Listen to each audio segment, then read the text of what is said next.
Hello YouTube! Zopo here, back on the sofa for the first proper video blog of the channel. Today I decided to talk about a bunch of things with no real relation to one another. The first thing was the official news today that the next Silent Hill game, Silent Hills, that was going to be made by Hideo Kojima and Guillermo del Toro, the Mexican movie director, was cancelled. As for the exact reason why, nobody's really sure. Most people assume that it's because of the rumor that Kojima is leaving Konami, but there's no official word on that, so nobody really knows. I personally am bummed out about it because the demo of the game was really good and I had a really great time playing it with my brother. Just having to use the microphone and all of it was a very interesting experience, and the few times I died, it scared the living crap out of me. So yeah, too bad. Even if the demo was very unlikely to have been anything like the actual game was going to be, but it's a real shame. The second thing I want to talk about today is Gundam, which is something I'm really passionate about, I have to say. And in particular I want to talk about how more of the side stories that are constantly published in Japan, we should get more of them in the West. I'm going to do a more in-depth video about Gundam later on, which is a work in progress. But here I was just going to show one I really enjoy. Yeah, there it is, which is Far East Japan, and is a really great side story of the 1 Year War, which I bought when I was living in Japan last year, and I highly suggest it to anyone who get their hands on it and read it in Japanese. It's divided in two stories, up and down. This is up as in it's from Xeon, so space up, and they both tell both sides of the conflict in Japan during the 1 Year War. For those of you who have no idea what I'm talking about, you're just gonna have to wait for the an official Gundam video I'm going to do later. Yep.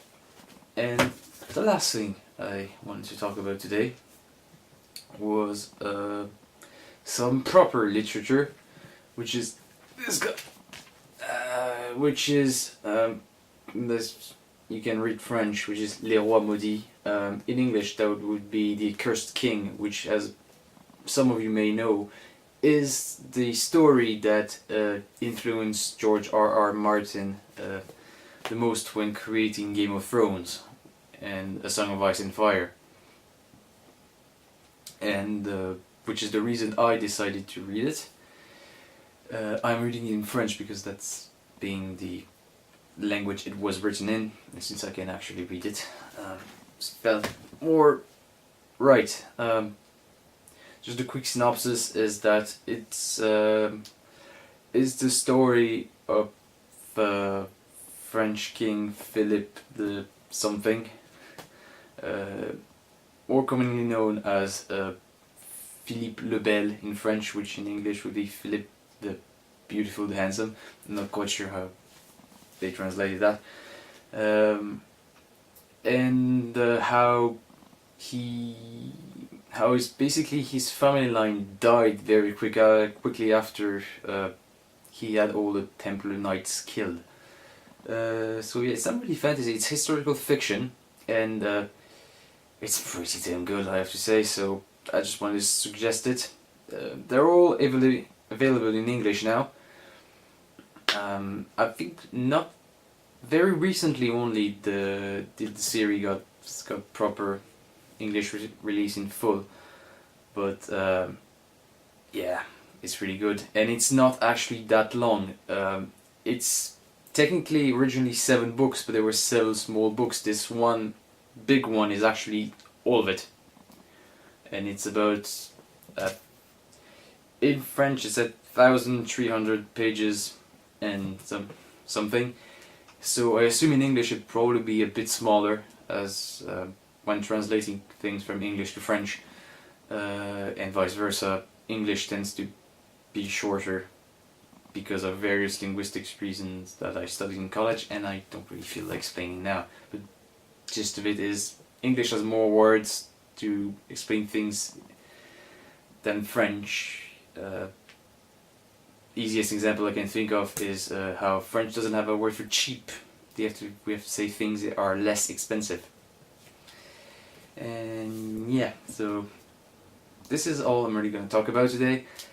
I wasn't going to actually do a video blog today, but I finally got some proper lighting in the room, as I hope will show on film. It looks alright from the viewfinder, and I'm just gonna leave you guys with a word from Tommy, my assistant, that you can remember from the intro video. Hello. Yeah. Anything else? Not really. You've always been a disappointment to me, Tommy. Okay. See ya. So yeah. Bye, YouTube. See you next time.